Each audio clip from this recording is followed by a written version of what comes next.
Qual a lição, Mônica? É a Eu tinha 34. anotado era 24, é 39? Mudou para 24. Ah, mudou para 24? Ai, que a Valéria inverteu, não é verdade, é 24. É 24 mesmo, né? Tá. Pode começar? Pode sim, eu tinha posto a 29, a 34 na tela, então pode ir. Então, a lição 24 da Agenda Cristã, Aparências. Não acuse o irmão que parece mais abastado. Talvez seja simples escravo de compromissos. Não condene o companheiro guindado à autoridade. É provável seja ele mero devedor da multidão. Não inveje aquele que administra, enquanto você obedece. Muitas vezes é um torturado. Não menospreze o colega conduzido a maior destaque. A responsabilidade que lhe pesa nos ombros pode ser um tormento incessante. Não censure a mulher que se apresenta suntuosamente. O luxo provavelmente lhe constitui amarga provação. Não critique as pessoas gentis que parecem insinceras à primeira vista. Possivelmente estarão evitando enormes crimes ou grandes desânimos. Não se agaste com um amigo mal-humorado. Você não lhe conhece todas as dificuldades íntimas. Não se aborreça com a pessoa de conversação ainda fútil. Você também era assim quando lhe faltava experiência.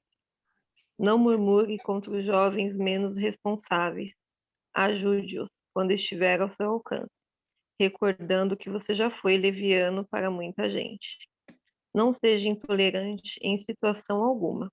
O relógio bate incessante e você será surpreendido por inúmeros problemas difíceis em seu caminho e no caminho daqueles que você ama.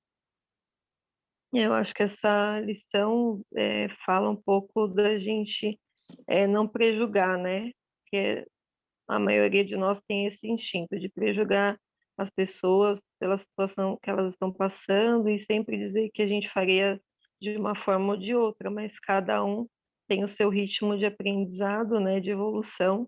Algumas coisas a gente pode estar melhor do que outras, mas todo mundo tem as suas habilidades que são mais desenvolvidas do que outras. A gente não é perfeito em tudo, né? A gente está muito longe, na verdade, disso. Então, eu acho que a gente tem que procurar, primeiramente, não julgar e sempre que tiver ao nosso alcance, a gente ajudar, porque acho que é essa troca, né? A gente está sempre ajudando e sendo ajudado, para a gente também aprender, né, a ser uma pessoa melhor, porque a gente precisa disso. Então, a gente não pode partir do princípio de julgar as pessoas, sendo que a gente também quer que as pessoas tenham compaixão com as nossas dificuldades, as nossas limitações, com os nossos defeitos, né? Eu acho que é isso. Sim. Obrigada pela leitura e comentário. Muito bom. Imagina. Esse livro, né, da Agenda Cristã é um exercício mesmo de autoconhecimento, de prática, né, da reforma interior. Então, temos que mesmo refletir diariamente sobre tudo isso que a gente lê, nos colocando no lugar do outro e vendo qual é a nossa postura, porque é esse o objetivo da escola, né? Fazer com que a gente tenha essa lucidez maior para tomar as decisões, para olhar para o outro e para olhar para a gente. Sim, sim. Que foi essa mensagem, né, de Jesus. E estamos hoje, né, com a nossa 8ª aula, com um tema, né, tão lindo, falar da anunciação, do nascimento, da vida de Jesus, da infância, sua vida pública, e a gente escuta esse tema várias vezes, assiste filme, lê livros, e cada vez que a gente vê, é uma alegria muito grande, é tão gostoso, e maior gratidão nós vamos ter, né, por esse Espírito tão maravilhoso que veio, né, aqui para a Terra para nos trazer, né, esse caminho, né, como ele diz, o caminho, a verdade e a vida. E hoje é com muito carinho que o Eduardo Miyashiro aceitou o convite de estar compartilhando com a gente esse tema. O Eduardo, acho que alguns já devem conhecer, ele é um trabalhador da Seara Espírita muito ativo, está na direção da Aliança Espírita Evangélica, né, o presidente da Aliança, da Editora Aliança, agora tem várias palestras que a gente divulga aí para vocês assistirem com o grupo da federação, da USE e da Aliança, trazendo para a gente aquele último que eu passei lá do livro dos médiuns, né, que foi muito bom. Então, ele é tão ocupado e acho que de tanto eu atazanar, coitado, ele acabou aceitando esse convite, né? Então, muito obrigada, vamos envolvendo já o Eduardo em muito carinho, que ele possa conduzir, então, essa aula para todos nós. Tá bom, Mônica, obrigado. Para nós é uma alegria participar aqui e, em primeiro lugar, nós desejamos que Deus ilumine a caminhada de cada um, principalmente nos esforços que a Escola de Aprendizes do Evangelho convida a fazer para a elevação da nossa vida. Bom, assim, em primeiro lugar, Mônica, qual é o meu limite de tempo aqui? Eu não quero estourar nada aqui, né? Nós temos até 15 para as 10. Ah, é? Tá bom. Então, não, 15 para 10 vocês já terão encerrado, né? Então eu tenho que concluir um pouquinho antes, né? Isso. Mas a gente pode encerrar 15 para as 10, não tem problema. Tá. Online, tá? Ah, tá bom. Muito bom.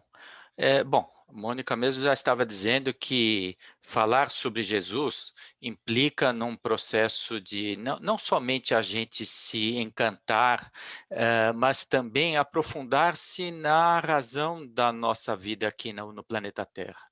A gente está num planeta que tem nos ajudado pelas diversas circunstâncias da vida a nós evoluirmos, a nós nos tornarmos seres cada vez mais desenvolvidos. E é pelo fato de que a Terra é a nossa escola, a Terra é o nosso ambiente de treinamento e desenvolvimento, né? As muitas vidas que a gente vive aqui fazem com que a gente vá assimilando capacidades. E um planeta, quando recebe uma humanidade, que é um conjunto de espíritos que precisa se desenvolver na escala da criação, isso não é algo que vai acontecendo de maneira casual, de maneira assim não pensada. Todo o planeta com uma humanidade em desenvolvimento tem uma direção. E o Cristo é o governador desse planeta. É graças aos seus esforços que nós temos um planeta para evoluir, que nós temos um ambiente para nos desenvolvermos, temos as condições de criar a civilização e, através das experiências nesta civilização, nós nos tornarmos seres melhores. Tá? E esta equipe que dirige o planeta Terra, que por sua vez é encabeçada pelo Cristo, ela tem, portanto, a todo momento como seu encargo, criar as condições para que essa evolução aconteça. E nós estamos vivendo um momento desses que é bem delicado. O desafio da pandemia também está no conjunto de atividades que vai fazer a humanidade ser testada num processo de desenvolvimento. Então, nós estamos testando a nossa capacidade de solidariedade, nós estamos testando a nossa capacidade de estudo, nós estamos sendo colocados à prova do ponto de vista de nossos melhores valores e de ver se nós conseguimos nos desvencilhar dos nossos piores valores. Então, tudo isso é uma grande oportunidade. Oportunidades como essa acontecem na história porque a equipe de direção espiritual do planeta providencia isso. Emmanuel, num livro que fala da história do planeta Terra, que é A Caminho da Luz, ele diz que em 2 momentos os cristos planetários do sistema solar se reuniram para debater o assunto planeta Terra. Foi no momento da criação, há mais de 4 bilhões de anos, porque havia as forças cósmicas que dão origem aos sistemas solares obedecem às leis da física, e é claro, estes seres espirituais mais elevados compreendem tudo isso, mas eles percebem como é que isso pode ser aproveitado para que o crescimento de bilhões de seres possa acontecer. Essa é uma responsabilidade muito importante. E quando o planejamento de um planeta que desse essas condições para estes bilhões de seres estava ali nos planos dessa primeira reunião. E Emmanuel diz que a segunda vez que estes espíritos governadores de planetas se reuniram em função da Terra foi para deliberar a reencarnação do Cristo, porque percebia-se qual era o evento que daria as condições necessárias para a humanidade desenvolver um senso moral, um senso de justiça, um senso de virtudes e deveres, que era o necessário para que a gente pudesse realmente cumprir um passo importante nessa escalada. Então, muitos autores avaliam que o processo de reencarnação do Cristo foi um processo ímpar, porque um espírito desta elevação, para que ele pudesse encarnar no ambiente de uma dimensão tão grosseira como a nossa matéria, de um ambiente também de valores e práticas de comportamento humano ainda muito primitivos, então exigiu um sacrifício que a gente não consegue avaliar. E exigiu um preparo de milênios. Esses milênios foram demandados para que o Cristo pudesse se preparar, se concentrar para organizar o seu novo corpo encarnado e, a partir daí, conseguir aproveitar a missão, porque ele teria pouco tempo para essa missão, não falharia, mas haveria muitas forças contrárias a ele. Então, isso tudo exigia uma preparação e isso ele não fez só. Fez com um conjunto de espíritos que também, alguns foram preparados para reencarnar à frente dele, tá? Como aqueles que seriam seus pais, como aqueles que prepararam as condições do próprio povo de Israel. Tá? E um evento dessa grandeza, ele é percebido pelos sensitivos, pelos médiuns do passado. E é por isso que o advento de Jesus, ele foi percebido séculos antes, tá? Por profetas médiuns de todas as culturas da antiguidade, não apenas dos judeus. Mas é claro que no povo hebraico, esta percepção era mais forte. Existem profecias que, por exemplo, anunciam que Jesus, que o Salvador seria crucificado entre ladrões, que ele seria desprezado pelos próprios dirigentes do seu povo. E isso, profecias dos persas, dos hindus, dos povos da antiguidade, que não necessariamente estavam próximos do povo hebreu. Mas aqueles profetas da época do Velho Testamento, o Daniel, o Isaías, o Jeremias, eles que eram muito conhecidos no povo por alertarem com relação aos erros coletivos, quando um rei estava tomando uma decisão muito ruim, esses médiuns iam lá e alertavam, mesmo correndo o risco de perder o pescoço com isso, tá? Eles percebiam estas coisas importantes, porque eles diziam o seguinte: nós temos que manter o nosso povo no rumo certo, para que no futuro o Messias tenha condições de desenvolver a sua missão. Eles eram espíritos que percebiam isso, porque sabiam que no plano espiritual estava acontecendo toda uma atividade preparatória. E esses médiuns percebiam isso. É por isso que, por exemplo, o Miqueias, 600 anos antes de Jesus, ele já havia anunciado que Jesus ia nascer em Belém. Só que era uma profecia que ficou misturada com tantas outras coisas que ele falou, que poucas pessoas lembravam disso.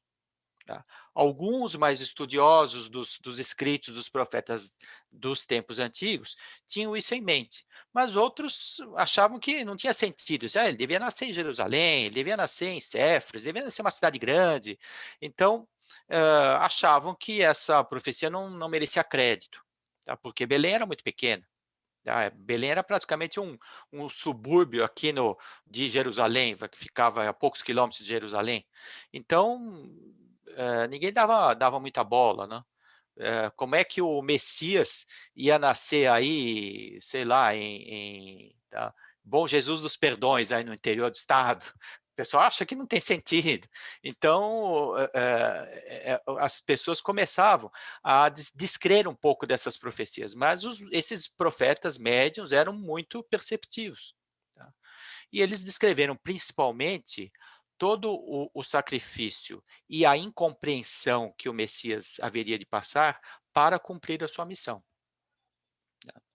Agora, isso só demonstra que essa atividade no plano espiritual era muito intensa e que os médiuns mais capacitados tinham condições de captar. Então, é nesse sentido também que, quando está realmente se aproximando o momento de Jesus vir ao mundo, né, acontecem uma série de coisas interessantes, né, importantes do ponto de vista do plano espiritual. Então, o fenômeno em que Maria é avisada pelo anjo Gabriel, como ficou na tradição cristã, ou por um anjo de luz, né, é parte disso. Como é que os sábios do Oriente foram avisados, que depois eles passaram, com os séculos, e eles se tornaram quase que uma lenda, que os reis magos, né, eles também isso também é uma amostra desse processo que estava se intensificando nos anos ou meses antecedentes ao nascimento de Jesus. Tá? Então, todo esse processo, ele nada mais indica que as pessoas que realmente estavam atentas, que realmente tinham condição de avaliar a importância desse futuro fato, tinham condições de ouvir a espiritualidade e receber uma notícia um pouco mais precisa. Então, por exemplo, o fato de Maria também fazer parte dessa missão, quer dizer, Maria também é um espírito muito elevado, que é um espírito que tinha condições de oferecer todo o ambiente emocional adequado à fase infantil de Jesus. Ela se preparou para isso e reencarnou antes, né? Então, segundo os registros bíblicos, ela era filha de um casal que a teve já numa certa idade avançada, na Joaquim e Ana, e ela, por isso mesmo, ficou órfã muito cedo, né? Naquela época, as pessoas também não viviam tanto, não havia muitas condições de preservação da saúde, mas eles tinham uma série de tradições, e essas tradições da antiguidade ajudavam a preservar algumas condições. Então, por exemplo, os órfãos, eles eram educados de acordo com a tradição dos ancestrais. O Joaquim, pai da Maria, ele era um dos patriarcas da família que descendia lá longe de Davi. Então, ele tinha, por causa disso, eh, direito a que, se acontecesse isso, né, se alguém da família ficasse órfão, fosse educado no Templo de Jerusalém. E é isso que aconteceu com Maria. Então, Maria ficou sem pai nem mãe, então os parentes a levaram para Jerusalém e ela foi educada num instituto do templo para os órfãos da descendência de Davi, chamado As Virgens de Sião. Tá? As Virgens de Sião, que era só para as meninas, que era Sião é o seguinte, a colina mais alta de um dos cantos de uma das esquinas do Templo de Jerusalém. Então, era no Sião que se desenvolvia, no canto da muralha do templo em Jerusalém, chamado Sião, a porta de Sião, onde se compunham os hinos, os cânticos que essas meninas iam cantar nos dias de celebração religiosa. Então, ela, muito novinha, foi levada para lá, ela é educada ali, nesse grupo de de crianças, né? E ela se torna uma adolescente, e também acontece algo semelhante, porque atendendo às tradições dos familiares descendentes de Davi. Aí é o caso do José. O José tinha o direito, tá, de solicitar um apoio no templo, num caso especial. E ele havia ficado viúvo. Tá? Ele era um trabalhador que precisava de alguém que ajudasse a cuidar dos filhos, e ele solicita esse favor, segundo as tradições das famílias de Davi, ao Templo de Jerusalém. Agora, é claro que isso, que para quem está olhando de fora parece um negócio meio casual, para quem está vendo do plano espiritual, percebe que a espiritualidade organizou todos esses fatos, porque eles foram as pessoas que renasceram com essa missão. Então, eles tinham que se encontrar nessas condições especiais. Tá? E é por isso, então, que ele foi exercer o seu direito familiar, seu direito de linhagem, e decidiu-se. Quer dizer, em geral se tirava sorte, né? Mas isso era uma coisa que certamente o plano espiritual interferiu aí, para que Maria fosse a escolhida para se consorciar com José. Então, aí se mistura um pouco aquelas tradições que estão um pouco anotadas nos evangelhos, né, um pouco anotadas em outros textos apócrifos, mas o fato é que a coisa mais importante, que era a união deste casal, aconteceu como planejado na espiritualidade. Tá? E quando isso realmente acontece, é que Maria, um pouco antes, então, de se celebrar essas núpcias, ela recebe uma visão da espiritualidade. Ela provavelmente já tinha uma mediunidade natural, né? Já tinha aquela sensibilidade com relação às coisas que acontecem no plano espiritual devido à sua elevação. Mas aí ela então tem essa visita de um espírito superior que diz que ela realmente confiasse, mantivesse a fé, que apesar de tudo que as pessoas podiam imaginar, né, de julgar, ela era muito nova, sendo dada em casamento para um homem muito mais velho, que eles teriam que sair dali, que voltar para uma cidade onde as pessoas não consideravam muito, né, porque a Galileia era uma região um tanto desprezada pelos judeus. Né. O Jerusalém ficava na Judéia, a parte do sul, e a Galileia ficava ao norte. Vocês devem lembrar que teve uma época que Israel, um pouco depois do Salomão, né, aí os reinos começaram a se dividir e disputar um com o outro. Então, essa rixa do sul com o norte já era secular. Né. E como o templo ficava na região sul, os judeus diziam o seguinte: olha, todo mundo que está lá no Reino do Norte não sabe como ter uma vida religiosa, só nós que temos templo aqui é que sabemos. Então, esse preconceito regional aí de parte a parte era muito forte. Então, pegar uma pessoa ali de Jerusalém e levá-la para Nazaré, na Galiléia, já era mal visto. Ainda mais uma pessoa que ele, embora tivesse esses direitos de linhagem, ele era um trabalhador braçal, ele era um artesão da madeira, que era um carpinteiro. Então, o carpinteiro ele fazia uma série de coisas, ele fazia todo o artesanato das casas, o mobiliário, a decoração, o telhado. Então, ele tinha muitas habilidades. Tá? Mas ele não era tão considerado como um instrutor da sinagoga, como um sacerdote, como alguém que tivesse propriedades. Tá? Ele vivia do trabalho dele. Né. Então, tudo isso somado, e mais a gravidez precoce, fez com que Maria tivesse dúvidas. Né? Mas será que isso é uma missão mesmo importante? Será que não está começando tudo errado? Né? Então, esse apoio da espiritualidade, com certeza, foi fundamental para que ela pudesse acerenar as suas dúvidas e cultivar o ambiente psicológico interno necessário para a gravidez na qual viria Jesus.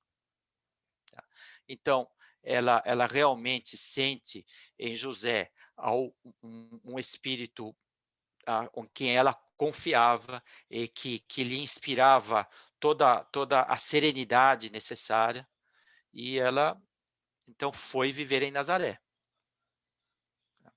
tem uma série de fatos nesse meio termo, né? Nesse processo da gravidez. Primeiro tem a prima dela, Isabel. A Isabel, ela era muito mais velha que Maria. Tá? Ela era prima lá por parte de Joaquim e tal, mas elas se gostavam muito. Mas a Isabel era muito mais velha e estava grávida também. Ficou grávida antes de Maria.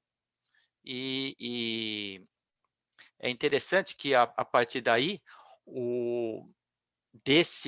do nascimento desse primo de Jesus, que nasceu poucos meses antes dele, a gente percebe que esse planejamento da espiritualidade foi muito preciso. Tá? Porque é de Isabel, prima de Maria, que nasce João Batista.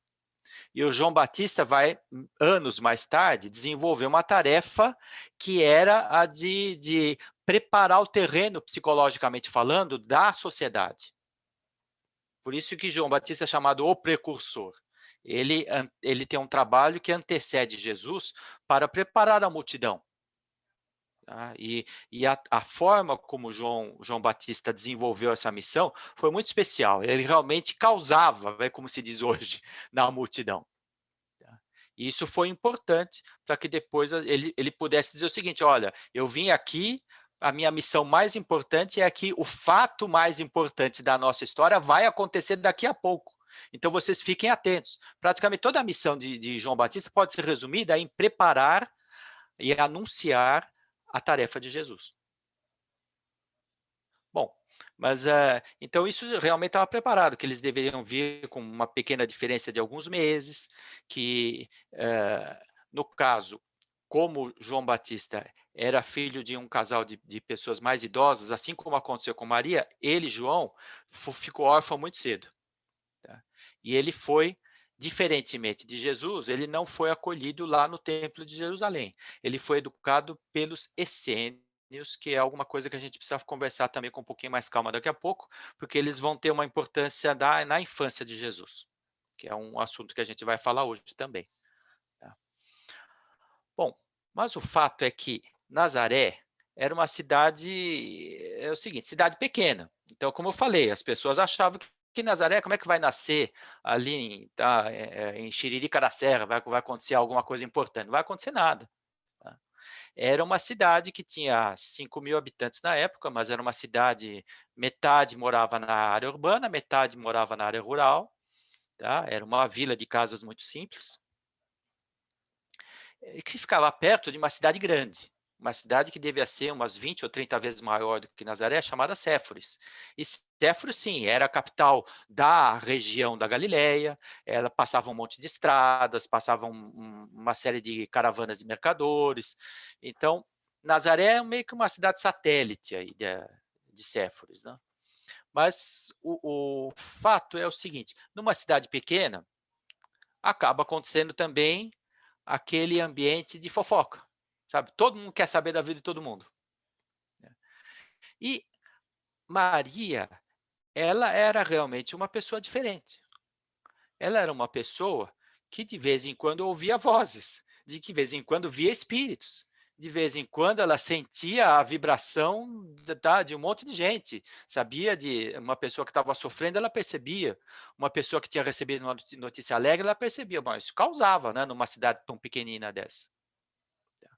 Então, ela foi ficando grávida e as pessoas querendo, sabe, aquele tipo de conversa assim, de que você vai fazer para o seu filho e tal, mas ela vivia meio que no mundo do sonho, né? Porque vocês imaginam, ela tá grávida de Jesus, causava uma vibração tão diferente que ela ficava muito mais ligada no plano espiritual do que no plano físico. Então as pessoas começavam a achar que ela era muito diferente. E o José era muito sensível também. O José percebeu que esse ambiente, à medida que a gravidez dela avançava, isso não ia contribuir para a paz da família. Então, eles aproveitaram que o imperador do Império Romano tinha determinado o recenseamento. O recenseamento podia ser feito, sabe, não era assim num dia só, né? Claro, tinha um prazo lá, tinha alguns anos para poder fazer todo o recenseamento. Mas ele achou que, vamos aproveitar que tem essa ordem para a gente se registrar e vamos lá para Belém, que além de ser o lugar onde eu nasci, é também próximo do lugar onde Maria tinha familiares um pouco mais distantes, tá? Ela tinha uma tia chamada Sara, que morava lá em Belém, e eles poderiam ficar hospedados lá. Essa tia era muito acolhedora, gostava muito deles, e eles combinaram então de que eles iriam ajustar para que, nessa época da gravidez avançada, ela já tivesse instalada com a tia Sara em Belém. Então isso aconteceu. Uma viagem difícil para quem tá gestante. Tem que viajar vários dias, né? Em geral, seriam, quer dizer, se fosse para em lombo de montaria, seriam 3 dias, mas para ir devagarzinho, uma grávida, para ir devagarzinho no lombo de um burrinho, demorou muito mais do que isso. Mas eles acabaram chegando lá e foram hospedados. Tem a tradição cristã de que eles ficaram no estábulo. Para as famílias mais simples, esse estábulo era como se fosse um depósito, onde, claro, ficavam os animais, ficava os mantimentos, né? Mas também tinha a vantagem de ser um lugar um pouco mais recolhido. Então, o nascimento de Jesus acontece nesse ambiente tão diferente, assim, tão especial. Uma coisa interessante é que, segundo alguns relatos mediúnicos, os familiares da Sara eram integrantes da fraternidade essênia. Os essênios eram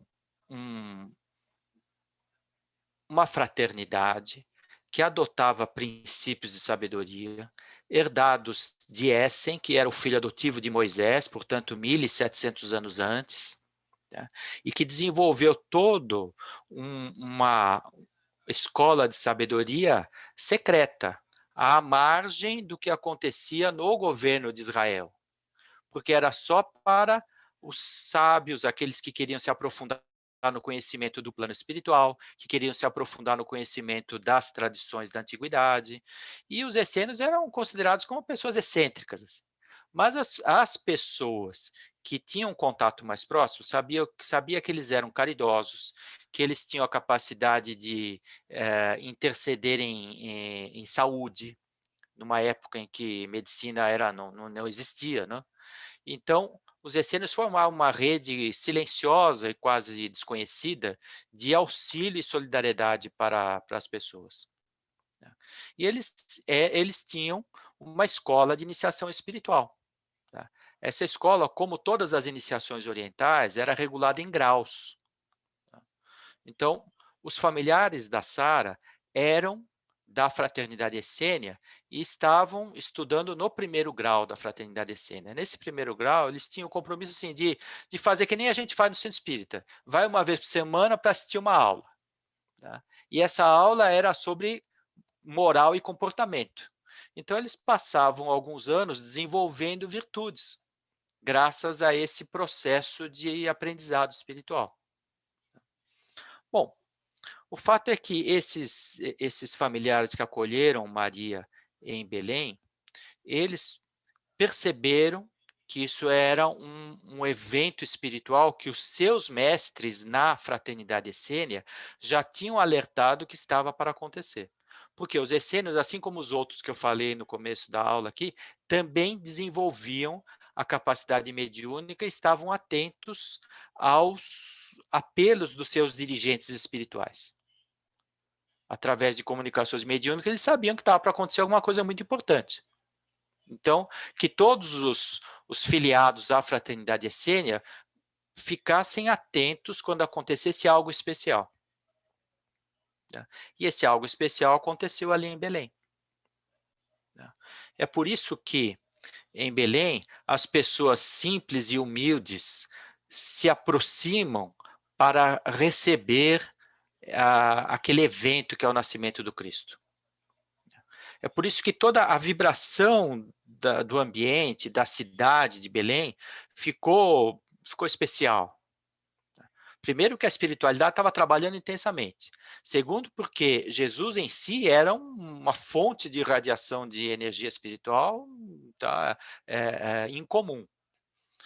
E terceiro, porque essa comunidade de pessoas que sabia que estava para acontecer algo e que eles eram educados lá na escola dos essênios, que isso não tinha nada a ver com poder e riqueza, e que tinha a ver com humildade e seriedade espiritual. Tá? Então, isso ficou meio que simbolicamente anotado nos evangelhos, anotado na Bíblia, como aquele encontro dos pastores, né? Que é o pessoal, a gente simples, a gente do campo, os animais que estavam ali, que todos se aproximaram, por causa da irradiação dessas vibrações, e porque essas pessoas que eram muito discretas, elas sabiam reconhecer a importância desse evento espiritual, que foi o nascimento de Jesus. E, inclusive, eles providenciaram que os dirigentes da fraternidade essênia, assim que nasceu Jesus, que eles fossem notificados desse acontecimento. Tá? Então, o tio da Maria, né, que era o marido da Sara, chamado Eucana, ele vai até o templo dos essênios mais próximo, que não era tão próximo assim, e para avisar os demais irmãos da fraternidade que o Messias tinha a probabilidade de aquele nascimento ser o nascimento do Messias tão aguardado, tá? Que eles pudessem obter a confirmação da espiritualidade. Bom, então, esses fatos todos, né, vocês imaginam, né, era uma intensidade espiritual, mas tinha que haver uma descrição do ponto de vista material. Não era para sair soltando rojão e berrando para todo mundo que nasceu o Messias, né? Ninguém ia entender nada. Tá? Porque, na época, as pessoas que não eram mais que tinham uma visão mais profunda, como a fraternidade essênia, achavam que o Messias devia ser o governador que ia libertá-los do Império Romano e que ia tornar Israel a nação mais poderosa da Terra. Era assim que eles interpretavam as profecias do passado. Para eles, o Messias ia nascer lá no palácio do sumo sacerdote, não ia nascer no estábulo. Então, quer dizer, por isso que eles não podiam. Eles sabiam que isso tinha um valor espiritual, mas não tinha nenhum valor material. As pessoas ligadas aos valores materiais achavam que estava todo mundo louco, então é melhor ficar discreto ali. Até aqui o que eu estou falando, tudo bem? Se vocês quiserem me interromper, abre o microfone, fala, levanta a mão, tem a mão aqui, né, no reações do Zoom, pode ficar à vontade. Bom, o nascimento em si, então, ele de fato é um fenômeno. Aquilo que está anotado na Bíblia é uma síntese, né, de percepções mediúnicas as mais variadas. Quando na Bíblia está anotado que os pastores ouvem uma voz ecoar assim, glória a Deus nas alturas e paz na terra aos homens de boa vontade, que é a voz dos anjos, o que isso nada mais é do que a percepção dessas pessoas que estudavam espiritualidade e que tinham uma capacidade de audição mediúnica, e que percebiam a alegria espiritual que reinava no plano espiritual. Então, tudo isso foi passando para a posteridade como essas tradições natalinas. Mas isso, na verdade, é a expressão de pessoas que estavam captando o que acontecia no mundo invisível em função do acontecimento mais importante para a história do planeta. Uma outra coisa que também que simboliza esse apoio que a espiritualidade dava através das escolas de sabedoria é essa tradição que chegou até nós como os Reis Magos. Os Reis Magos, Dia de Reis, todo mundo dá presente, que desmonta a árvore de Natal, né? São tradições populares. Mas quando a gente vai na raiz disso, tá? Vocês veem o seguinte, que esses reis não eram reis, né? Não tem registro de algum governante de país que tivesse esses nomes. Mas, só por curiosidade, você sabe o nome dos Reis Magos? quem sabe, só quem sabe escreve no chat, só para ver esse tipo de tradição que veio aí. Só para ver. Vocês podem escrever? O Assim, nome deles não era Rei Mago? Eu achava que era Rei Mago o nome não, dele. cada um tinha 3, cada um deles tinha um nominho. É Baltazar. Opa, já acertaram aí. Melchior. Melchior, 2. Passou para Mônica. E Gaspar, não é? Gaspar, acharam. Muito bem. Então, estes nomes, eles estão ligados a 3 escolas de sabedoria da antiguidade, que ficavam a leste da Palestina. Por isso que eles eram sábios do Oriente. Mas eles não eram reis. Eles não eram reis. Ao contrário, eles eram pessoas que viviam num certo sigilo. Tá? Porque o trabalho deles era conduzir escolas de iniciação espiritual, escolas iniciáticas da antiguidade. Tá? Então, por exemplo, aí vocês falaram, o primeiro que vocês falaram foi o Baltazar. Tá? O Baltazar, ele era o dirigente de uma fraternidade chamada Fraternidade dos Ruditas, que tinha seu templo-escola na Pérsia, nos chamados Montes Sagros. Então, os médiuns dessa escola receberam o aviso de que o governador planetário ia reencarnar. Segundo, eles receberam o aviso que ia haver um sinal astronômico que ia dizer o local e o tempo desse nascimento. E uma mensagem semelhante, só para dizer que a espiritualidade ela não usa só um grupo de médiuns, ela usa médiuns diferentes que não se conhecem para dar uma mesma informação e aí isso se confirma. Tá? Então, o Melchior, ele era o dirigente do templo escola do Monte Horebe, que é uma montanha rochosa que fica na Arábia. Ele também recebeu a mesma informação, que haveria um sinal astronômico que diria o momento em que o Cristo planetário nasceu e que eles deveriam se dirigir para lá. E o Gaspar era o que ficava mais distante. Ele recebeu essa informação primeiro. Ele era o sacerdote dirigente da escola de sabedoria do Monte Suleiman, que fica às margens do rio Indo, lá na Índia. Então, eram 3 grupos de escolas de sabedoria, os 3 grupos tinham médiuns muito antenados com a espiritualidade, receberam no devido tempo a mesma informação, tá? E eles, então, conseguiram se encontrar nessa viagem, porque eles se reconheceram como porta-vozes de uma mesma revelação da espiritualidade, tá? E esse sinal do céu, para nós ainda é impreciso.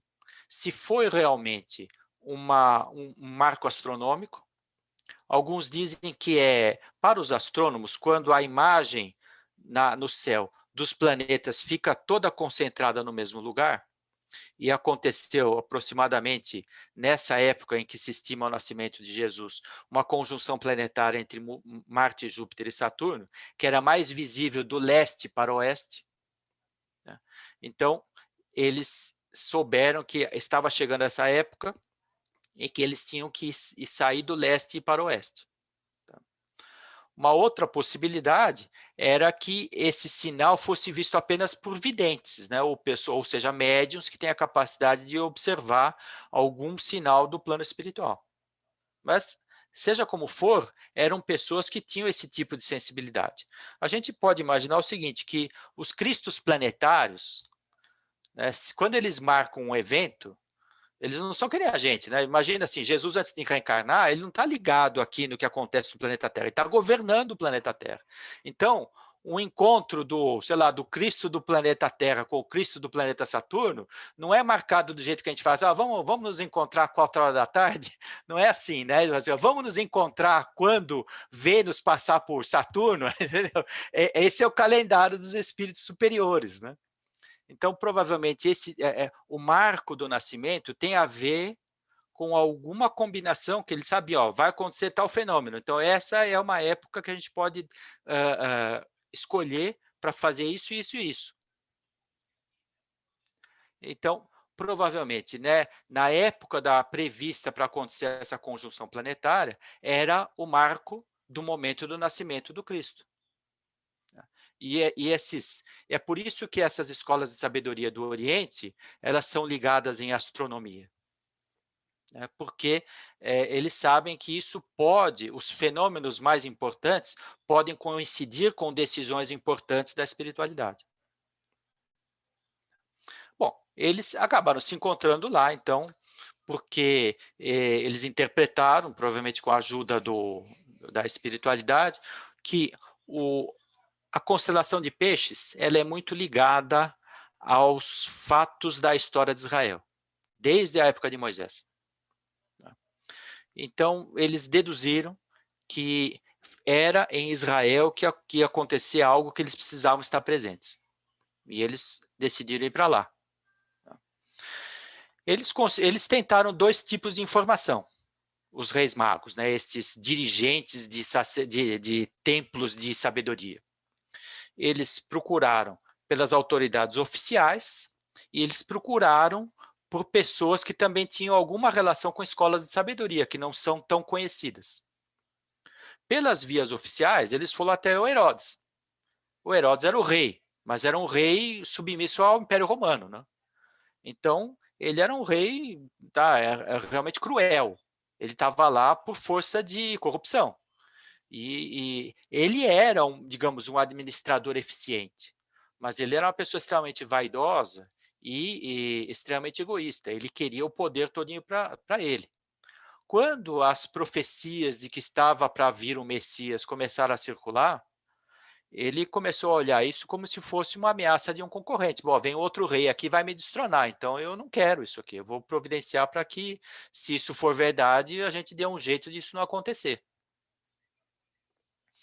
Quando esses líderes sábios chegaram e se entrevistaram com Herodes, Herodes fingiu interesse também, que ele queria saber para poder prestar suas reverências para esse nascimento importante.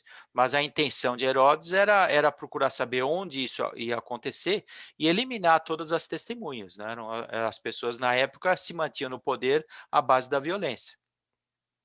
Então, quando esses dirigentes, né, o Gaspar, o Baltazar, o Melchior, eles se encontraram com os membros da Fraternidade Essênia, que aí que eles reconheceram uma escola de sabedoria semelhante à que eles dirigiam, né, aí os essênios os levaram até Belém. E alertaram aos 3, olha, vocês procurem despistar o Herodes, que ele certamente mandou alguém seguir vocês, porque ele não vê isso com bons olhos. E, de fato, esses 3 dirigentes de fraternidades espirituais, o que eles fizeram? Quando eles reconheceram Jesus, primeiro eles tinham as suas técnicas mediúnicas, de perceber um espírito da ordem de Jesus, né, percebe-se a sua aura, percebe-se a sua vibração. Então, eles reconheceram que a criança ali nascida era o Cristo planetário e deixaram com a família, que a família talvez não entendesse muito bem o que estava acontecendo, uma espécie de compromisso. Os famosos presentes aí dos Reis Magos, na verdade, eles ofereceram recursos dos seus templos de sabedoria, se fosse necessário. Que eles poderiam ser procurados, que eles pudessem ter algum tipo de recurso material para se manter, e que eles iriam passar depois a orientar os seus alunos para passarem os próximos anos vibrando pelo sucesso da missão, da missão de Jesus. Depois desse entendimento, né, eles se afastaram, ajudados pelos essênios. E quando o Herodes percebe que ele não vai obter nenhuma informação a partir disso, né, ele realmente fica extremamente contrariado e procura, segundo aí a tradição histórica, né, determinar a morte das crianças. Na verdade, ele deve ter promovido um processo de investigação para, de uma maneira muito mais assim, às ocultas, tentar acabar com a vida das crianças que tivessem nascido ali. E a espiritualidade intervém com relação a isso, né? Tenta salvar todo esse pessoal. Mas, especialmente Maria e José, que tinham encarnado com essa missão, eles tinham a capacidade de ouvir os seus mentores com muito mais clareza do que a gente. Então, para eles, aparece num sonho, aparece numa visão, aparece numa materialização diante deles, né? Os espíritos dizendo que eles precisam sair dali. Então, existem duas correntes, né? Uma de que os essênios os abrigaram no Monte Hermon, que era um templo-escola dos essênios. E outra corrente era que eles tinham muitas relações com uma escola de sabedoria dos egípcios, que era do pessoal da Biblioteca de Alexandria. Essa é a outra possibilidade. E eles não quiseram dizer qual alternativa que eles iam adotar, justamente para despistar as pessoas. Então, para alguns, eles disseram que iam esconder eles no Egito, e para outros disseram que eles iam esconder eles no Monte Hermon, que era na Fenícia. Mas o fato que passou é que eles precisaram, aí foi digamos, a ação mais efetiva da fraternidade essênia para proteger Jesus. Eles mantiveram Jesus em um ambiente totalmente desconhecido até que passasse essa ameaça. Então, 4 anos depois, o Herodes desencarnou. E aí eles puderam, então, ficar um pouco menos preocupados com relação a essa ameaça, e é aí que José e Maria voltam para Nazaré. Então, quer dizer, tem uma série de eventos importantes também, decisões importantes que são tomadas por causa desse tipo de contrariedade, né? Mas o fato é que os essênios tiveram uma participação extremamente importante na missão de Jesus desde o seu nascimento. As escolas de sabedoria, elas, em geral, elas não são muito conhecidas pelo público em geral. Apenas quando alguém recebe uma ajuda, um benefício, os essênios eles costumavam abrigar os órfãos, porque naquela época era muito frequente as pessoas serem vítimas de intrigas.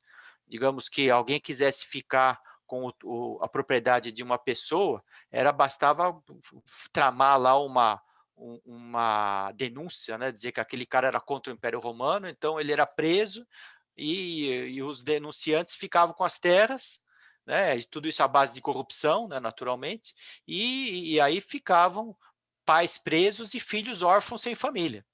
Então, os essênios eram conhecidos por ficar com os órfãos da injustiça. Então, tudo isso era algo importante também para eles. Agora, eu pulei uma coisa que foram antes dos magos, né, dos líderes dessas escolas de sabedoria chegarem a conhecer Jesus. Porque, segundo alguns autores, quando eles chegam a Belém, Jesus já tinha 10 meses de idade. Tá? Então, não foi logo na hora do nascimento. Quem os recebeu na hora do nascimento foi a fraternidade essênia por causa da família da Maria. Tá? E eles tinham que obedecer aos rituais religiosos da época.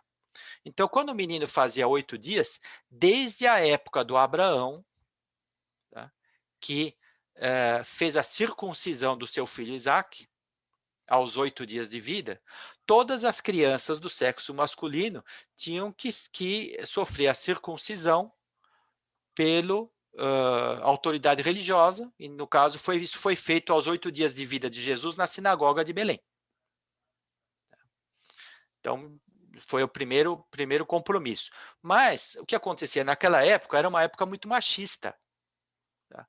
Então, a mulher, quando dava à luz, pelas regras das escrituras da época, pelas regras do Talmud, a mulher ficava impura até ser purificada na sinagoga. Como Belém era perto de Jerusalém, aí eles resolveram fazer essa cerimônia da purificação no próprio templo de Jerusalém. Principalmente porque Maria tinha sido educada no templo de Jerusalém, ela era lá das Virgens de Sião.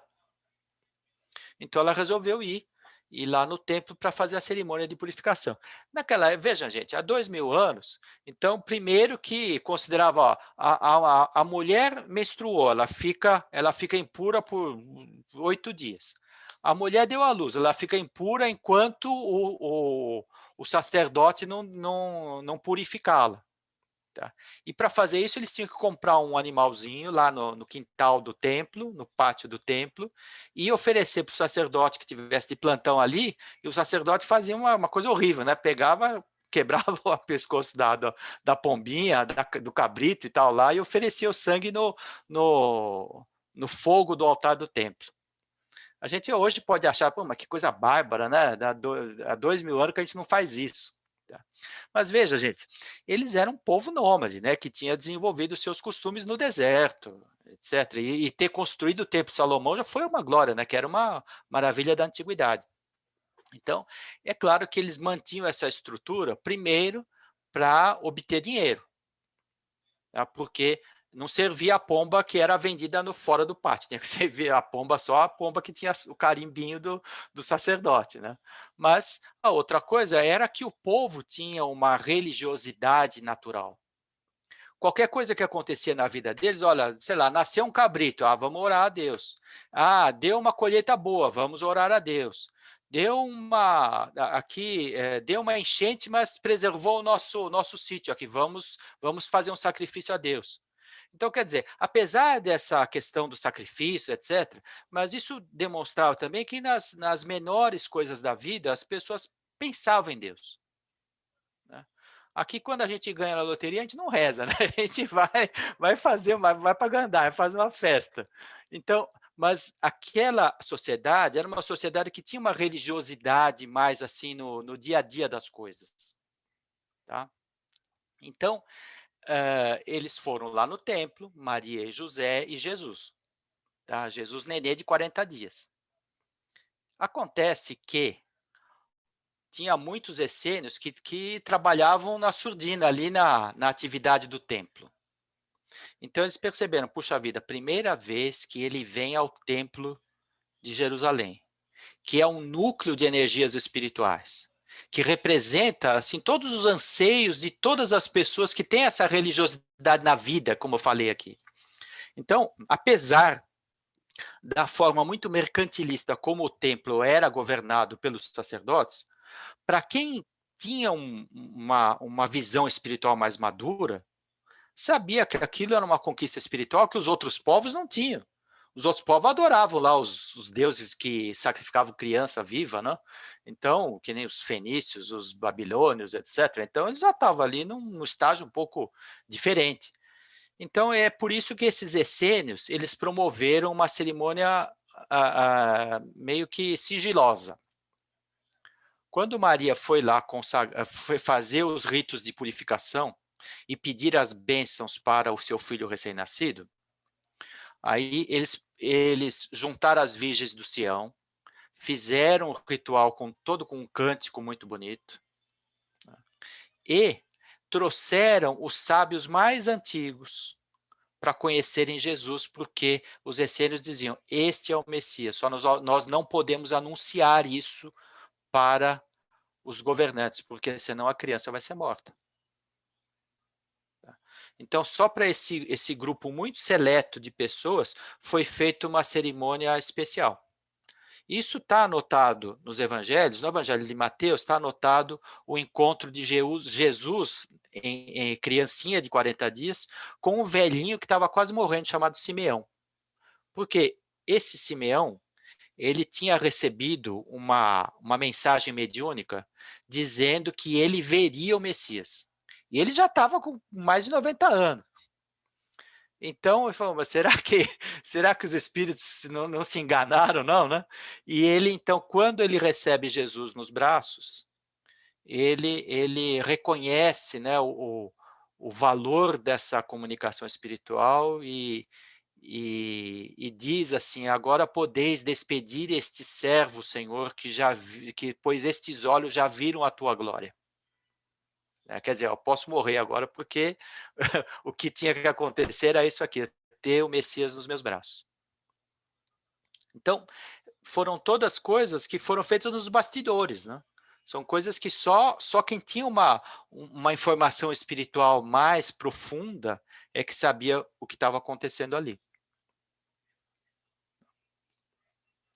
Bom, 10 meses depois vieram os sábios do Oriente, e logo em seguida, quando Jesus estava a menos de 1 ano de idade, começa a acontecer esses espiões que querem saber quais as crianças que nasceram para sequestrá-las e fazer alguma coisa ruim, né?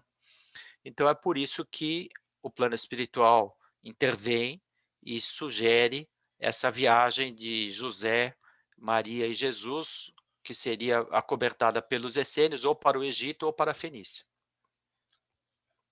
Depois da morte de Herodes, isso tudo permitiu que eles voltassem para Nazaré. Então, lembrando, eu já falei, Nazaré era uma cidade pequena, 5.000 habitantes, era uma cidade simples, mas ali é que José era um artesão reconhecido. Tá? Era uma pessoa que o seu trabalho era valorizado, embora fosse uma cidade pobre. E tem uma coisa também muito importante.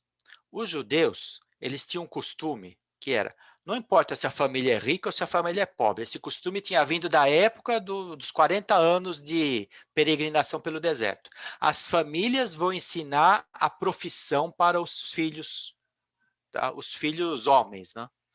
Então, uma família tinha uma profissão da família.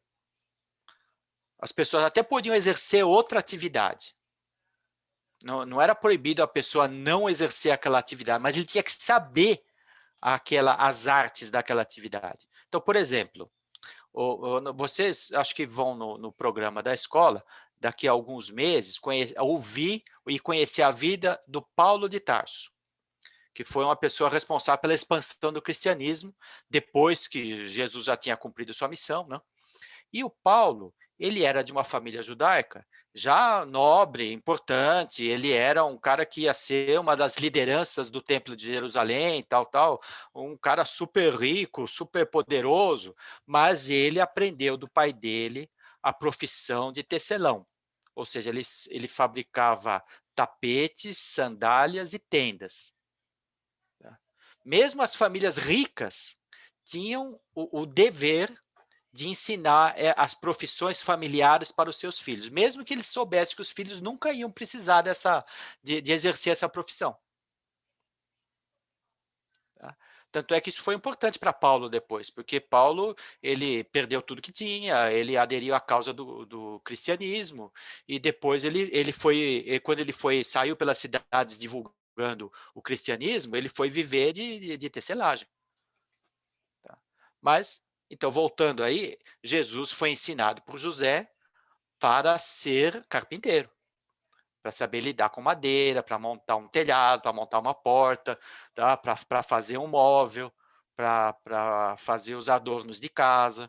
Então, tudo isso era a habilidade que a família de José ensinava para todos os filhos. Enquanto José manteve a sua oficina, atendendo as pessoas da cidade, Jesus colaborou com ele, mas ele não precisava, digamos assim, assumir a oficina de José, ele só precisou com a morte de José, que aconteceu quando Jesus tinha lá pelos seus 18 anos.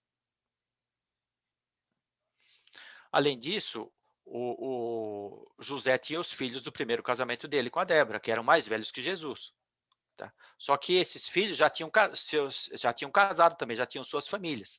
Né?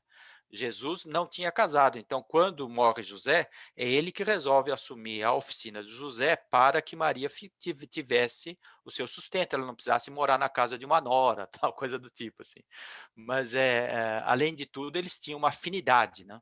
Eles tinham uma afinidade muito intensa. Jesus e Maria tinham uma afinidade assim, para nós que estamos nesse nível evolutivo, não tem palavras para descrever. Mas o fato é o seguinte: Jesus foi crescendo, primeiro como uma criança assim, sui generis. Vocês imaginam um espírito de uma evolução extraordinária? Tá? Ele podia estar no meio da roça, mas ele se destacava. Ele tinha compaixão pelas pessoas que sofriam. Ele tinha uma curiosidade assim, discreta em relação a notícias de outros lugares. Então, ele procurava conversar com os caravaneiros. Então, graças às notícias que ele tinha dos caravaneiros, ele tinha uma ideia de como é que eram os valores do mundo. Que tinha muita riqueza, mas também tinha muita injustiça. Que tinha muita gente que sofria, mas muita gente que ia bem. E havia, talvez, uma das piores coisas, né, com esses contrastes, a indiferença. Quem ia bem não se importava com quem ia mal. Tá? E essas eram as constatações que Jesus ia fazendo desde criança. Então, essa sensibilidade em relação à vida das pessoas era uma característica de Jesus. Né? Uma coisa importante é o seguinte, acho que quem tem um amigo um amigo judeu,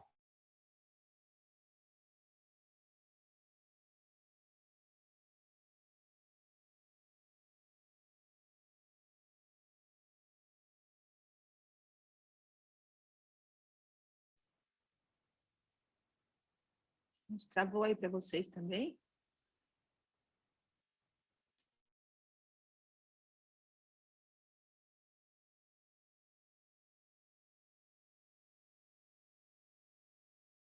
naquela época, os 12 anos do menino representam em que era mais um homem a se incorporar no conjunto da sociedade desde a época do deserto, lá. Que é porque a partir dos 12 anos, o menino já está em condições de cuidar dos animais, de ajudar os pais no sustento da casa. Então, começa, digamos assim, o marco da responsabilidade civil. Mas isso era uma coisa religiosa, porque era abençoada por Deus. Então, o que aconteceu? 12 anos, Jesus lá. E eles juntaram com a seguinte tradição. Toda a família tinha o compromisso de, pelo menos uma vez na vida, tá, levar os seus filhos para conhecer Jerusalém.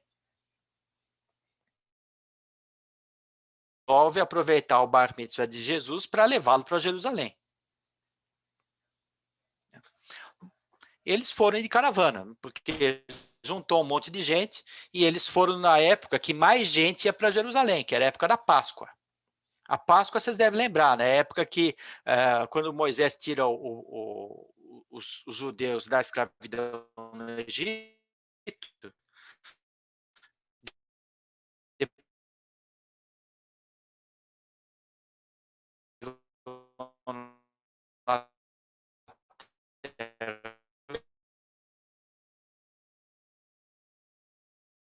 e a época que mais gente ia para Jerusalém. Jerusalém que de habitantes ficava com o dobro de gente, assim, facinho numa época de Páscoa. E então foi com uma caravana numerosa que José e Maria foram para Jerusalém para levar Jesus aos 12 anos. Então ele e quando passou a Páscoa, tá,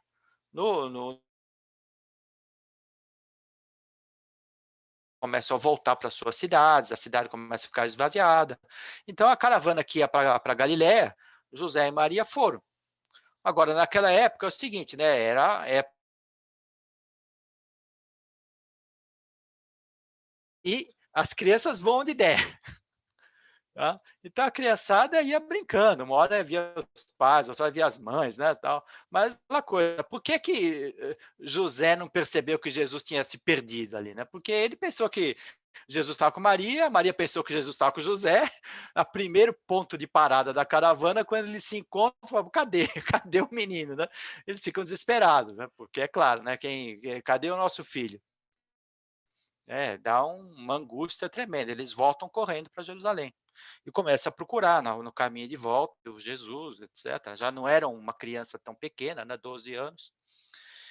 E é um episódio também narrado no Evangelho de Mateus, que Jesus é em diálogo com os sábios do templo,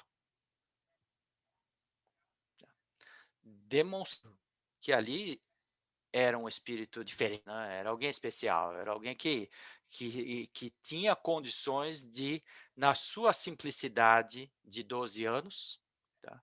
Falar verdades espirituais mais profundas com palavras simples do que aqueles sábios que tinham passado a sua vida estudando as escrituras sagradas. Então, isso causou uma certa comoção entre os sábios do templo ali.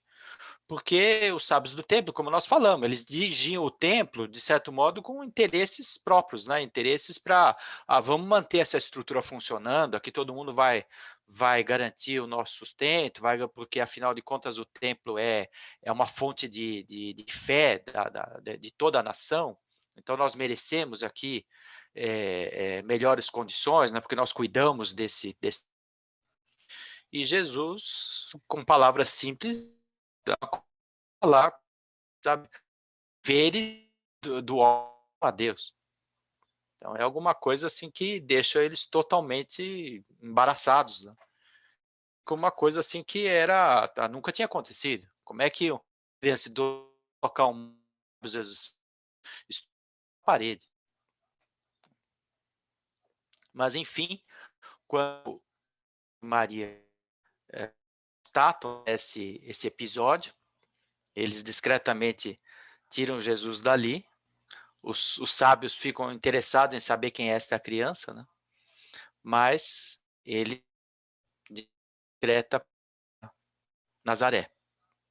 E é por isso que, nesse período que é pouco registrado da vida de Jesus, então Jesus passa em atividades que realmente não são registradas por um historiador. Quem é que vai registrar alguém trabalhando com o pai numa carpintaria, numa cidadezinha de 5.000 habitantes? Ninguém vai nem atrás disso aí. Tá? Então, ele passa uma vida modesta. A segunda coisa é os essênios mantiveram aquele compromisso que eles assumiram junto com os famosos reis magos lá, de que as escolas de sabedoria iam dar todas as condições para Jesus desenvolver a sua futura tarefa de Messias. Então, o que eles fazem? Em determinados períodos, eles levam Jesus para os templos da fraternidade essênia. Então, ele passa lá alguns meses na biblioteca do Monte Tabor. Depois, ele passa alguns meses na biblioteca do Monte Carmelo. E ele vai lá, além de conhecer a estrutura da educação dos essênios, ele algumas vezes encontra o seu primo João, que está sendo educado pelos essênios. E os essênios, como eles têm muita ligação com o plano espiritual superior, eles sabem que quando eles têm que tratar esses meninos com todas as condições para que eles tenham muito equilíbrio espiritual. Então, tanto João Batista como Jesus, eles são apresentados para conhecimentos e informações que só os essênios do 5º, 6º e 7º grau tinham acesso. Notícias sobre civilizações já desaparecidas, da Atlântida, da Índia, do Egito, que eles registraram em histórias importantes, que pudessem ser estudadas por pessoas que iriam desempenhar missões humanitárias, para saber o que aconteceu na Índia, o que aconteceu com Buda, por que o Siddhartha Gautama desenvolveu uma linha diferente do brahmanismo da época. Isso tudo estava registrado nas bibliotecas dos essênios. Por que a Atlântida afundou há muitos milênios antes? Por que aquela sociedade que era tão desenvolvida se corrompeu e acabou causando todo um desastre, mas acabou levando a civilização para outros lugares do mundo? É claro que Jesus, em espírito, antes de reencarnar, ele sabia de tudo isso, mas ele reencarnou, ele fica sujeito às mesmas leis da reencarnação. Então, ele precisava desse contato com essas bibliotecas para poder, novamente, conectar todo o seu conteúdo espiritual com o momento histórico que ele estava vivendo. Então, esse período, o chamado o segredo de Jesus dos 12 aos 30 anos, na verdade, o que é? Uma combinação de ele viver numa vida modesta e pouco destacada para os valores da época, combinado com o fato que uma fraternidade mística e que vivia reclusa, que era a fraternidade essênia, ter levado Jesus em determinados períodos para estudar, e não só estudar, se conectar via mediúnica com os instrutores espirituais que eram as pessoas que estavam ali, os espíritos que estavam encarregados de dar apoio à sua missão. Tá? Porque muita coisa que Jesus fez foi também porque a espiritualidade foi colaborando. Eles combinaram isso antes, né? Então, para fazer essa conexão, uma fraternidade como a dos essênios, que desenvolvia a capacidade mediúnica, era essencial. E isso não era uma coisa que ficava se anunciando aos quatro ventos em todas as esquinas, era uma coisa que tinha que ser feita de uma maneira muito reservada. Então, esse período de preparação para quando chega o momento de Jesus começar a exercer a sua missão efetivamente, tá, é totalmente desenvolvido com o apoio dos essênios, e de uma maneira totalmente anônima, totalmente discreta. Vocês, estudando aí, terão oportunidade de ver como é que os essênios se organizavam, como é que eles ajudavam as pessoas com saúde pública, numa época que ninguém sabia o que era doença, como eles se conectavam com o plano espiritual, enfim. São detalhes da própria fraternidade essênia, mas essas capacidades é que permitiram que eles dessem apoio para a missão de Jesus. Primeiro, que eles sabiam que eles tinham recebido essa informação da espiritualidade. Segundo, que eles tinham as condições e a sabedoria e o conhecimento necessário para fazer isso. E terceiro, que eles eram discretos. Tá? Quem era desatento para essas coisas espirituais, para quem não dava muita bola para atividades espirituais, nem sabia que eles existiam. Bom, e é graças à sua atuação que Jesus vai se preparando para poder desenvolver a sua missão. Então, essa capacidade de que Jesus tinha de conversar com as pessoas de uma maneira assim aberta, simples e envolvente, é que permitia que, mesmo que ele não tivesse saído da sua terra natal, tá? A única vez que Jesus saiu da Palestina foi quando ele faz uma excursão para a Fenícia junto com os seus discípulos. Aí ele já era um mestre, aí ele já tinha discípulos. Tá? Mas Jesus não precisava sair da sua terra para saber o que estava acontecendo no planeta inteiro. Né? A sua sensibilidade e, principalmente, essa sabedoria de perceber que a dor, o sofrimento, o egoísmo são os mesmos em qualquer lugar do mundo, os costumes mudam, mas as consequências para as pessoas são as mesmas, é que permitiu ele desenvolver toda a abordagem que ele teve nos 3 anos da sua missão. É por isso que ele não precisa nascer num palácio. É por isso que ele, andando com as pessoas simples do povo, ele consegue ensinar todo mundo, ensinar tanto os pobres como os poderosos. Ele consegue influenciar a vida tanto das pessoas das regiões mais desprezadas como das grandes capitais. Porque essa capacidade de compreender os valores da alma humana é que ele foi desenvolvendo nesses anos preparatórios, e é por isso que em apenas 3 anos ele consegue mudar a história do planeta. Ele realmente agiu naquilo que precisava. Ele não precisou de 10 anos, não precisou de 20 anos. Tá? Mesmo porque ele sabia que a forma como ele agia, de uma maneira totalmente pacífica, ia incomodar tanto os poderosos que, independente de saber como isso aconteceria, ele sabia que tinha uma grande probabilidade dele ser também afastado de cena de uma maneira totalmente injusta, que é o que acaba acontecendo. Quando ele é crucificado, nada mais é do que todo um conjunto de forças que se move para afastá-lo de lá. Mas o que acontece? Ele não precisou mais de 3 anos para deixar os exemplos com uma força espiritual tão profunda que permitiram que a humanidade mudasse de rumo. A gente ainda não mudou completamente de rumo, né? Porque a gente ainda tem muita injustiça, tem muita violência. Mas se não tivesse acontecido a missão de Jesus, talvez hoje não tivesse humanidade. Talvez a gente tivesse se destruindo mutuamente aí desde nesses últimos 2000 anos. Então, graças ao fato de haver uma sinalização de que existe um modo de vida diferente, é que a gente começou a mudar o rumo da humanidade. Bom, depois vocês vão ver que Jesus ainda teve muita gente para continuar a sua tarefa e ele mesmo foi o responsável por trazer muitas pessoas para colaborar na expansão. Já falei de Paulo, mas os discípulos que ele teve, Pedro, João, Mateus, todos eles colaboraram nesse processo, né? E ele não foi buscar as pessoas poderosas, ele foi buscar as pessoas que tinham capacidade espiritual, né? Bom, gente, em resumo, era essa a nossa pauta aqui, né, desse encontro. Como vocês falaram que vai até 15 para as 10, eu acho que temos um tempo para... Eu falei sem parar, não deixei ninguém falar, então acho que é melhor eu me calar, e se alguém quiser falar, fica à vontade.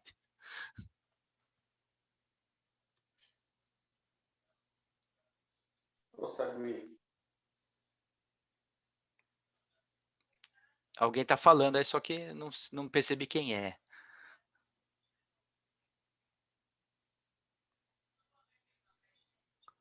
Tudo bem, gente? Querem comentar alguma coisa? Porque, né, são tantos aspectos, né? Tem bastante coisa para a gente refletir aí. Eduardo, os essênios, logo depois do desencarne de Jesus, essa fraternidade, esse grupo foi foi desaparecendo, né? É verdade. Porque a tarefa deles mesmo foi dar suporte, né, para a vinda e para a permanência de Jesus aqui. Isso. É isso. Eles estavam até preparados para justamente desintegrar a própria fraternidade depois que acabasse a missão. Eles estudavam, por exemplo, quando houve grandes lideranças religiosas apoiadas por fraternidades na antiguidade, e essas fraternidades não encerraram a sua tarefa, elas acabaram distorcendo as coisas. Então, eles já tinham estudado que isso aconteceu muitas vezes na história. Ele falou, nós não vamos cometer esse erro. Então, quando Jesus cumprir a sua missão, nós vamos fechar os nossos templos-escola e vamos nos unir ao movimento cristão.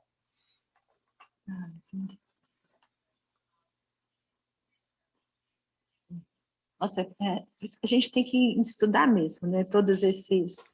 A tradição do judaísmo, seus costumes, para compreender mesmo o papel de Jesus e como entender os exemplos que Jesus dava, todo esse contexto, né, sociocultural, para, acho que, valorizar ainda mais a vinda, né, desse homem tão especial. Muito interessante. Foi tudo muito bem planejado, né, como todo espírito superior faz, né? Sim. Deixa eu fazer uma pergunta. Nesse planejamento todo, era esperado a reação do povo que foi dada com relação a Jesus naquela época? Eles imaginavam que realmente pudesse acabar tão mal, Jesus sendo crucificado e tudo mais? Isso já fazia parte do plano ou era algo que eles aproveitaram para o plano? É algo que eles aproveitaram para o plano, acho melhor dizendo isso, porque vocês viram, se os profetas de 700 anos antes já tinham previsto que o Messias seria sacrificado de uma maneira injusta, né, isso nada mais é do que uma constatação do plano espiritual superior, olhando a média moral da humanidade, falar, só pode dar nisso, seria isso, as pessoas não vão entender que esse aí é o Salvador. Eles vão matar o Salvador, é muita diferença entre os nossos valores. Mas ele tem que vir justamente para mudar isso. Sim. Triste, né? Esperar, expectativa, esperar o pior e receber o pior.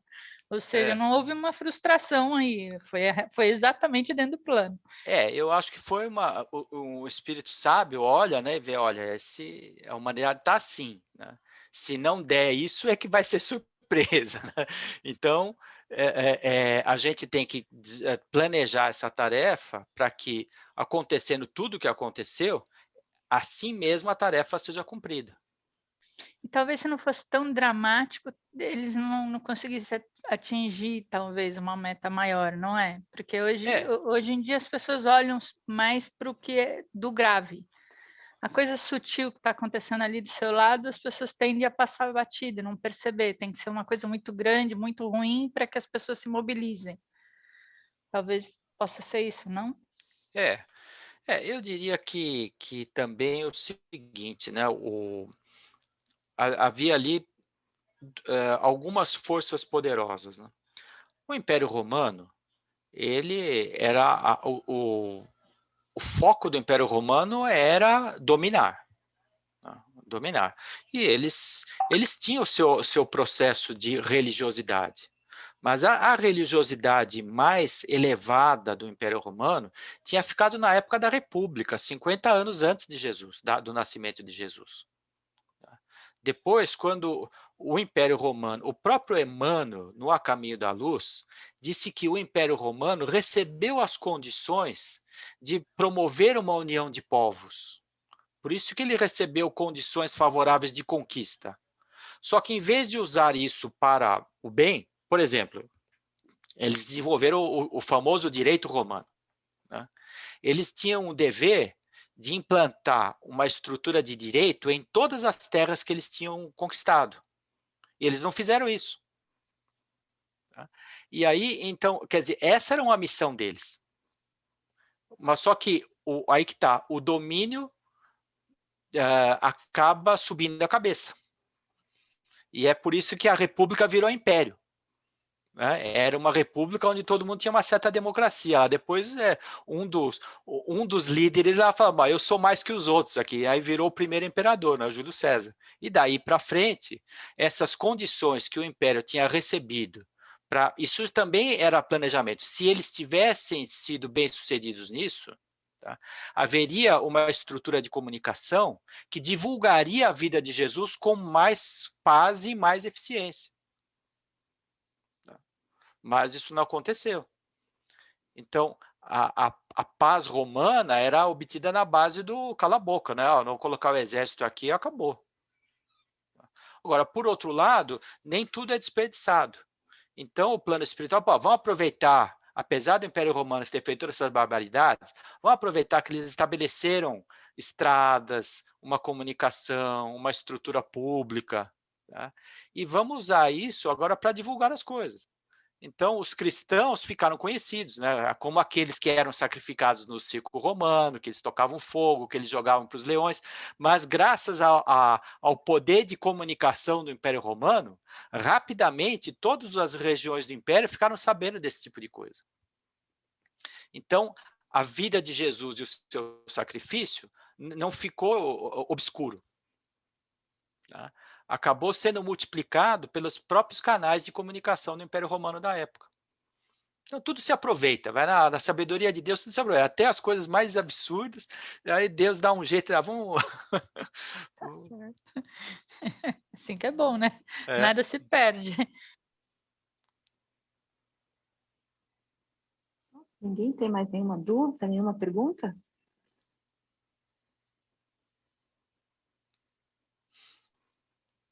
Não? Puxa. Eduardo, então eu vou perguntar.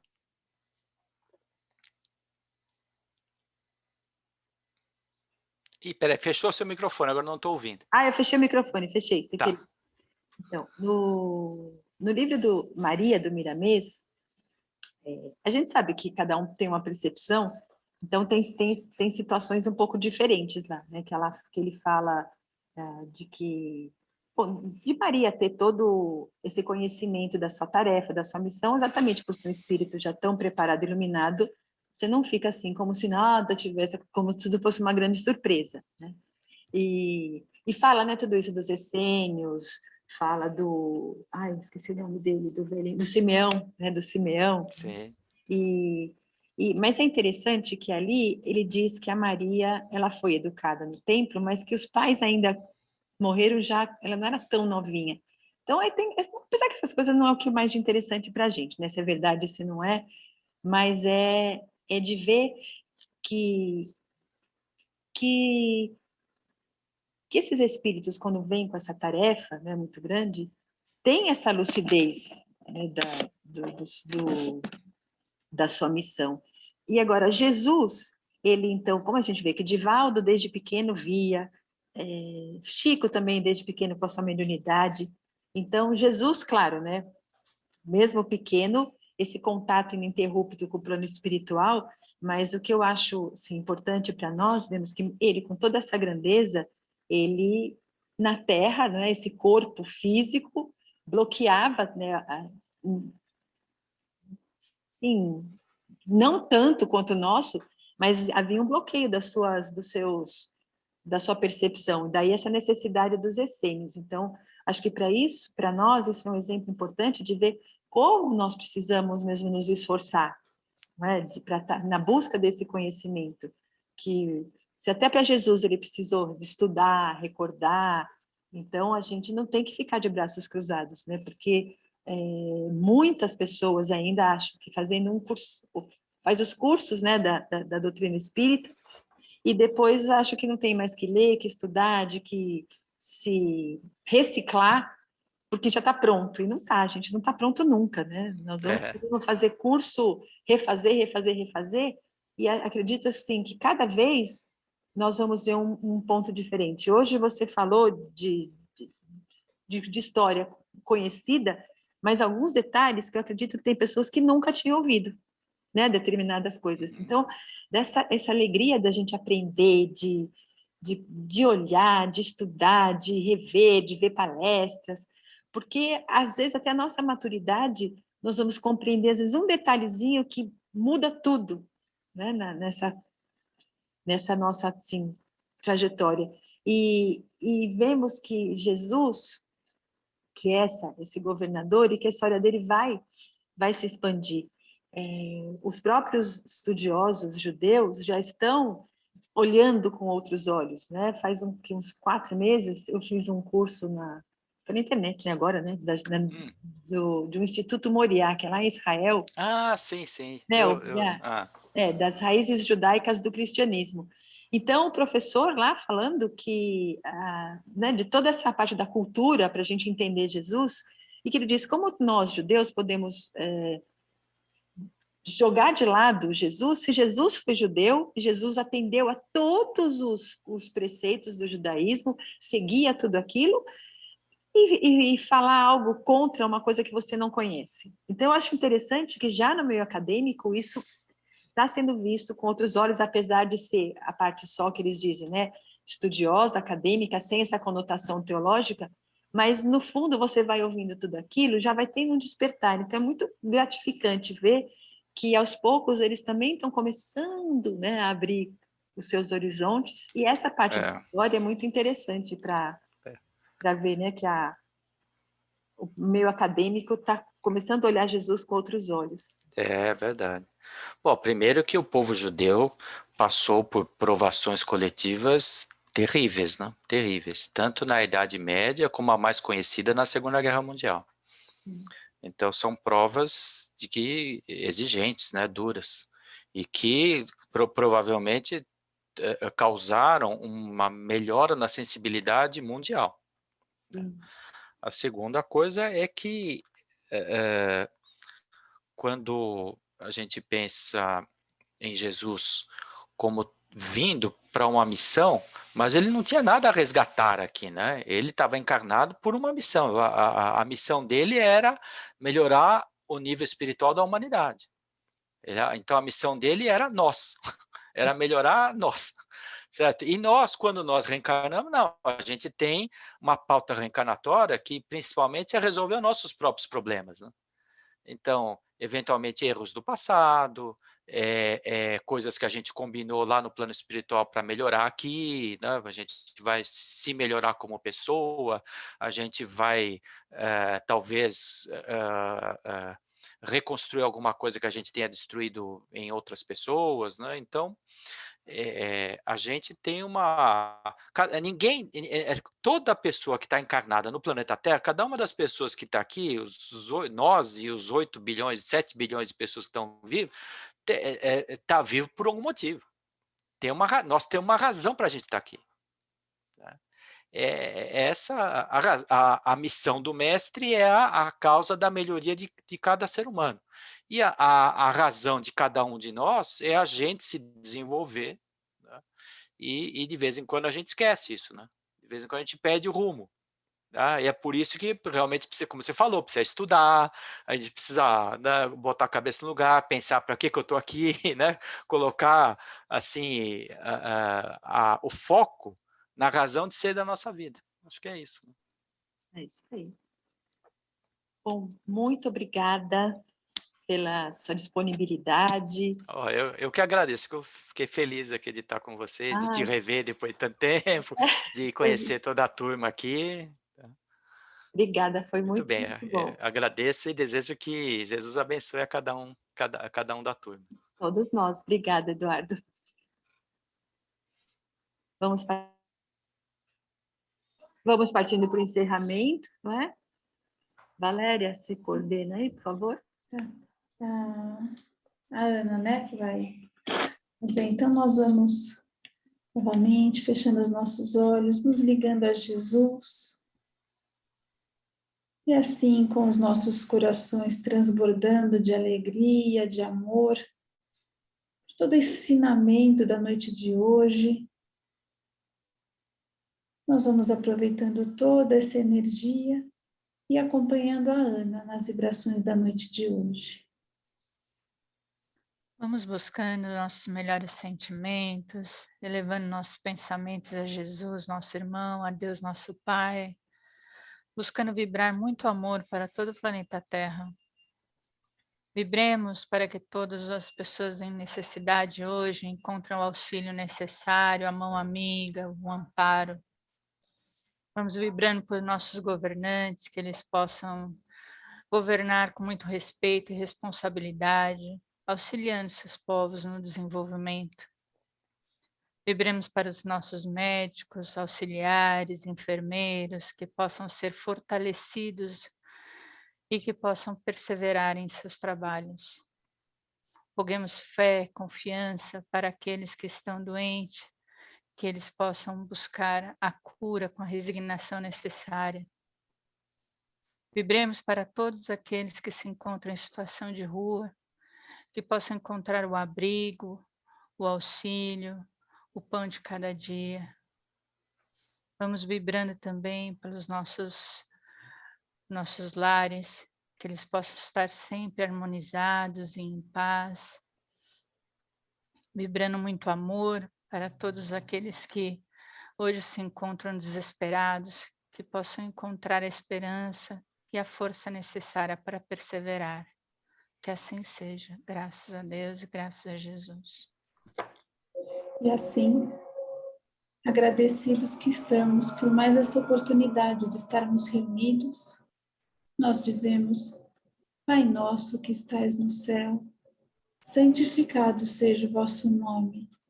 Venha a nós o vosso reino, seja feita a vossa vontade, assim na terra como no céu. O pão nosso de cada dia nos dai hoje. Perdoai as nossas dívidas, assim como nós perdoamos os nossos devedores. E não nos deixeis cairmos em tentação, e livra-nos de todo o mal. Que assim seja, graças a Deus e a Jesus. Bom, e agora, gostaria de saber se temos voluntários para a semana que vem para a leitura da agenda e vibrações. Posso fazer a leitura, Valéria. Quem está falando? Ah, Valéria. A sua xará. Tá. E vibrações, alguém?